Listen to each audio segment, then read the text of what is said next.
우리를 부르는 소리 음성 부드러워 문 앞에 나와서 사면을 보며 우리를 기다리네. 오라 오라 방황치 말고라. 죄 있는 자들아 이리로 오라. 주 예수 앞에 오라. 간절히 오라고 부르실 때에 우리는 지체하랴. 주님의 은혜를 왜 아니 받고 못 들은 채 하려나. 오라 오라 방황치 말고라. 죄 있는 자들아 이리로 오라. 주 예수 앞에 오라. 세월이 살같이 빠르게 지나 쾌락이 끝이 나고 사망의 그늘이 너와 내 앞에 돌리며 가리우네. 오라 오라 방황치 말고라. 죄 있는 자들아 이리로 오라. 주 예수 앞에 오라. 우리를 위하여 예비해 두신 영원한 집이 있어. 죄 많은 세상을 떠나게 될 때 영접해 주시겠네. 오라 오라 방황치 말고라. 죄 있는 자들아 이리로 오라. 주 예수 앞에 오라. 하나님께서 베델의 제단, 단의 제단을 기뻐하지 않으셨습니다. 여러분, 제단을 세운다는 거 어찌 보면 표면적으로 보면 하나님 앞에 예배하는 것처럼 보일 수 있습니다. 그러나 온전한 예배가 아니었습니다. 하나님 앞에 영광 돌리는 것도 아니었으며 하나님께서 성별하신 곳도 아니고 또 거기에 세운 제사장도 하나님께서 성별하여 세우도록 하셨던 말씀의 지침 따라 세운 제사장이 아니었습니다. 다른 말로 표현하면 여로보암이 중심으로 해서 건설한 나라와 제단은 한마디로 말하면 가짜였다는 것입니다. 하나님께서 허락지 않은 것입니다. 하나님께서 기뻐하시지 않은 것입니다. 물론 남북이 갈라지는 것 하나님의 섭리였습니다만 여로보암을 중심으로 한 북쪽 나라가 하나님 마음에 합하지 않았다는 뜻을 말씀하는 것입니다. 하나님께서 기뻐하시지 않았습니다. 그래서 하나님께서 선지자를 파송하셔서 여로보암을 경고하셨습니다. 여로보암이 어떤 삶을 살았나요? 우리가 12장 후미에 보니까 28절에 이에 계획하고 두 금송아지를 만들고 무리에게 말하기를 너희가 다시는 예루살렘에 올라갈 것이 없다. 이스라엘아 이는 너희를 애굽 땅에서 인도하여 올린 너희의 신들이라. 여호와 하나님 말고 다른 신을 추종하도록 미혹했던 자가 바로 여로보암입니다. 그래서 우리가 이 분열 왕국의 이 왕국 이야기를 계속 성경을 읽다 보면 여로보암의 죄의 길로 가지 말라. 너희 조상 여로보암의 죄의 길로 가지 말라. 사람이 죽으면 이름을 남긴다고 그러지 않습니까? 그런데 이름이라고 해서 똑같은 이름이 아닙니다. 우리 인생편의 사람이라고 해서 똑같은 사람이 아니다. 그렇게 우리는 생각할 수 있죠. 다 똑같지 않습니다. 이름을 남기기는 남겼는데 참 부끄러운 이름을 남긴 거죠. 그래서 성경 속에 여로보암의 길, 무슨 길입니까? 우상 숭배의 길, 불순종의 길, 하나님의 뜻을 거역하는 길, 세상의 정욕 중심, 진리의 역사가 아니라 비진리, 진짜가 아니라 가짜의 길, 자, 이런 것에 대한 상징적인 의미가 여로보암의 길. 여러분, 저와 여러분들은 어떤 사람입니까? 하나님께서 기뻐하시는 다윗과 같이 이새의 아들 다윗을 만나니 내 마음에 합한 자다. 내가 저를 통해서 내 뜻을 다 이루리라. 내 뜻을 다 이루리라. 무슨 말씀입니까? 하나님 앞에 충성된 충인, 충성된 사람이 되었다는 것을 의미합니다. 그러나 본문의 여로보암은 그러지 못했습니다. 우상 제단을 세우고 금송아지 형상을 만들어 놓고 바로 이것이 우리를 애굽에서 인도한 신이라고 말하고, 광야에서 백성들이 금송아지를 만들어 놓고 모세가 시내산에 올라가서 하나님의 말씀을 받고 식음을 전폐하면서 기도할 때 참 엉뚱한 짓을 했죠. 참 못된 짓을 했습니다. 그 일에 아론도 한몫을 했죠. 여러분, 모세가 산에서 내려오면서 보니까 이상한 소리가 들려요. 사람들이 요란합니다. 봤더니 금송아지 형상을 만들어 놓고 우상 숭배에 빠져 있는 겁니다.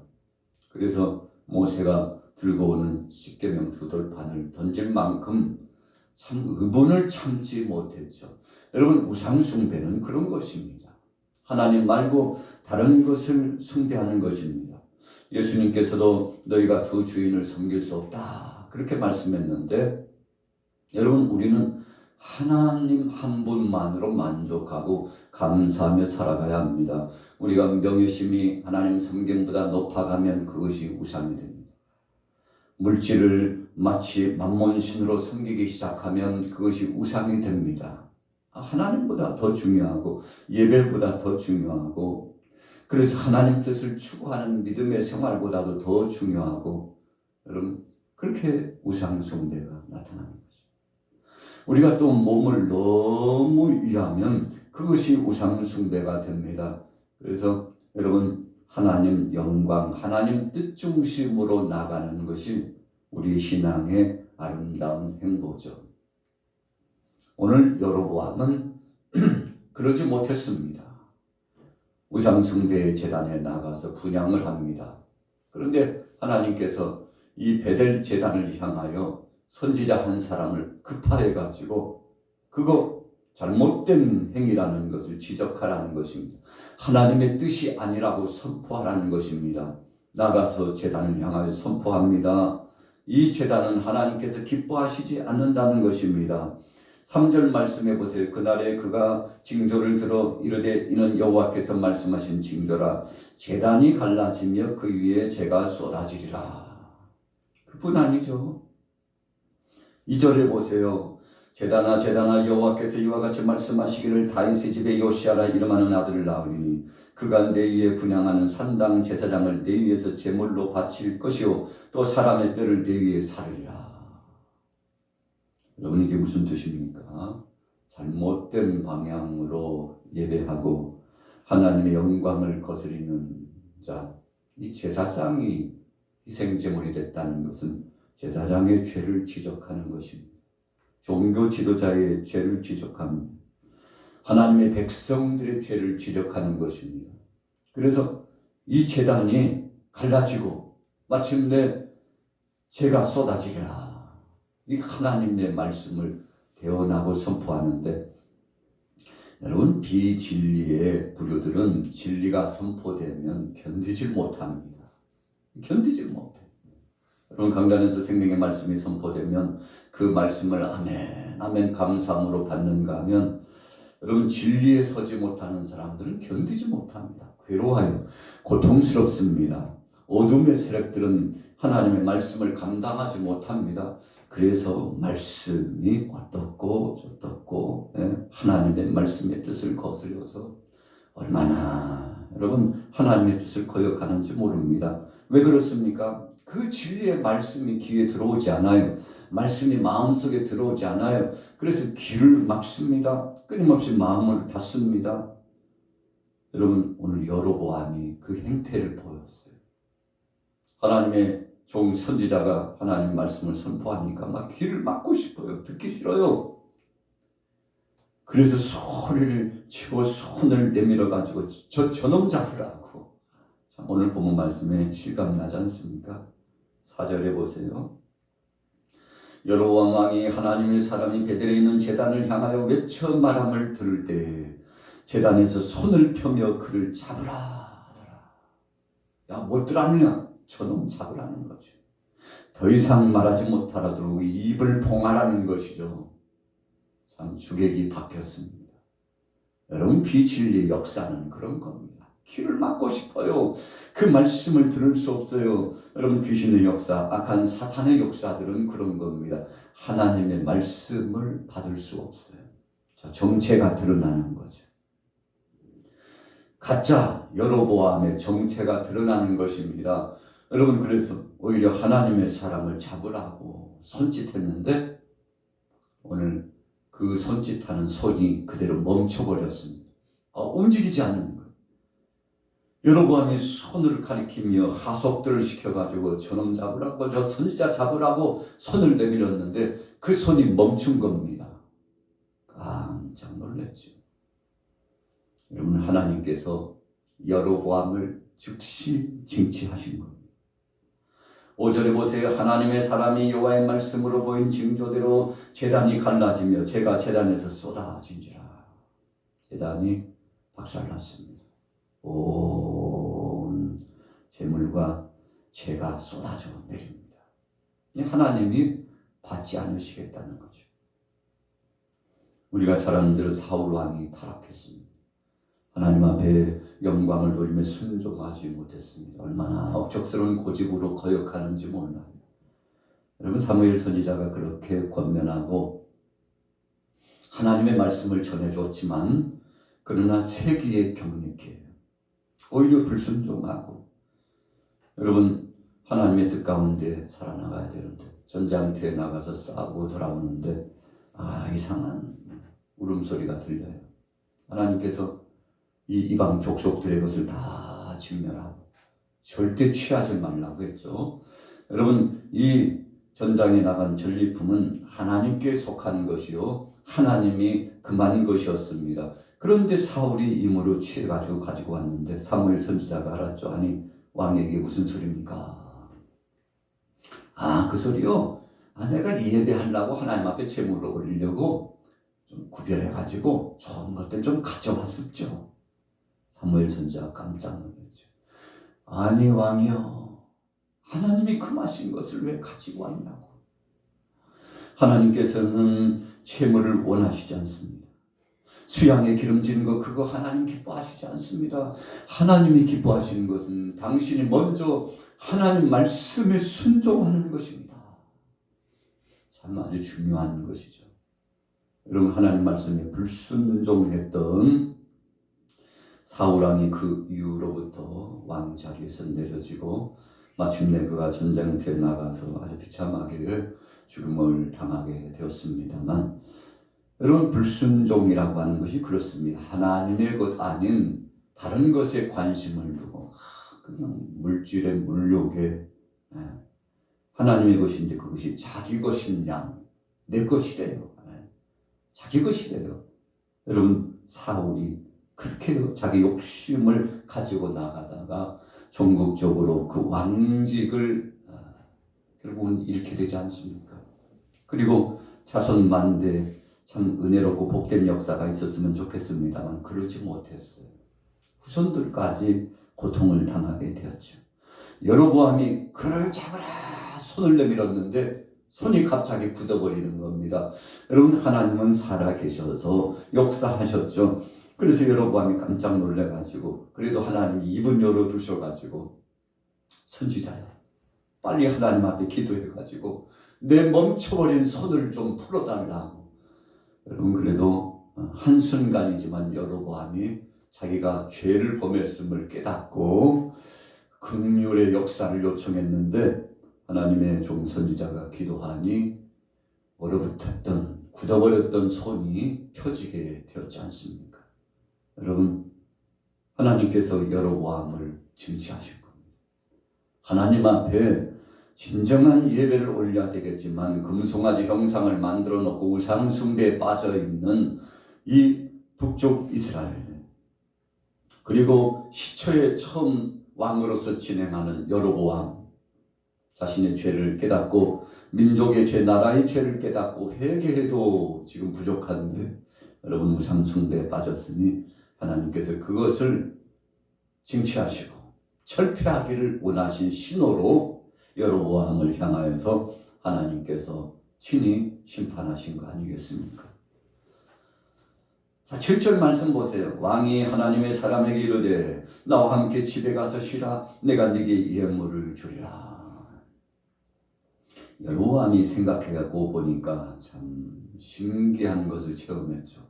하나님의 능력을 체험했습니다. 선지자를 통해서 태어난 역사가 그대로 되는 것을 체험했어요. 그래서 이 선지자를 데려가서 후하게 대접하고자 했습니다. 그러나 이 선지자가 여로보암을 따라가지 않았습니다. 하나님께서 어디든지 따라가지 말고 먹지도 말고 마시지도 말라고, 그리고 왔던 길로 되돌아가지도 말라고 말씀하셨으니 못 갑니다. 거부했습니다. 여러분, 유혹받지 않기 위해서 그런 겁니다. 여로보암을 따라갔다면 또 다른 유혹을 받았을 것입니다. 물질 공세가 있었을 것입니다. 때로는 협박도 있었을 것입니다. 그러나 끝까지 사명 감당하려고 했죠. 여러분, 그래서 진리 안에 서는 것은 참 감격스럽고 감사한 것입니다. 그러나 오늘 안타깝게도 이 선지자가 11절 이후에 넘어가 읽어보면요, 한 노인 선지자가 이 하나님께서 파송하신 유다에서부터 온 이 선지자를 계속 유혹합니다. 아니, 당신 어떻게 이런 일을 하게 됐느냐? 나와 함께 가서 음식을 같이 나눠 먹자고. 아니라고, 저는 안 갑니다. 우리 하나님께서 가지 말라고 했습니다. 그랬더니 이 노인이 그러잖아요. 천사가 와서 말씀해 줬는데 당신을 모셔다가 극진히 대화하라고 그랬다고. 여러분, 성경에 보면 이것이 거짓임을 말씀하고 있지 않습니까? 18절 후미에 보니까 그에게 떡을 먹이고 물을 마시게 하라 하였느니라. 그대와 같은 선지자다. 나도 선지자니 천사가 여호와의 말씀으로 내게 말씀했다. 이 노인, 그러니까 거짓 선지자입니다. 여러분, 참 시대가 암울해가지고요, 가짜가 진짜 행세를 했지 않습니까? 그래서 속였다 그랬어요. 속임수로. 천사가 하나님의 말씀을 내게 대언해 줬다니까요. 그랬더니요, 이 유다에서 온 선지자가 그만 이 유혹에 넘어가 버리고 맙니다. 영분별을 했어야 되는 것이죠. 따라가서는 안 되는 것이었습니다. 그리고는 구별된 삶을 살아야 될 선지자가 그냥 유혹에 넘어가서 음식도 먹고 마시기도 하고, 어떻게 됐습니까? 길을 가다가요, 갑자기 24절에 보면 사자가 나타나가지고 이 유혹받아서 그냥 꽤 넘어간 선지자를 물어 뜯어버립니다. 직사했어요.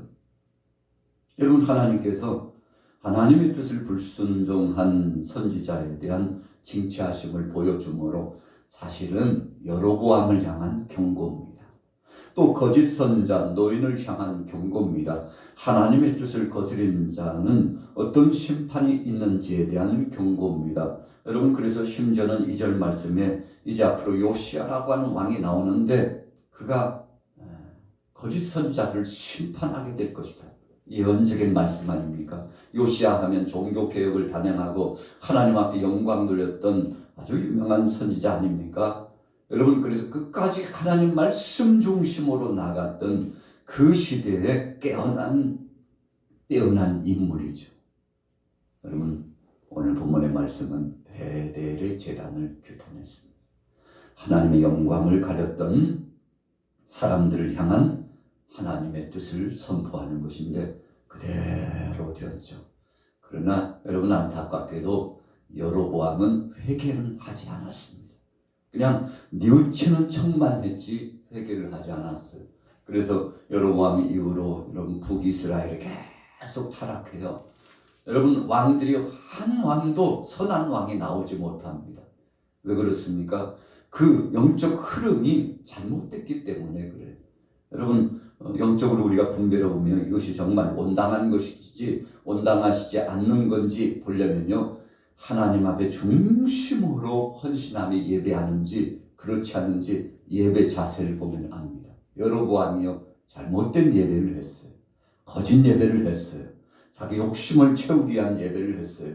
우상 숭배에 빠지고 만몬신에 빠졌어요. 여러분, 벌거벗은 형상처럼 가짜가 드러났지요.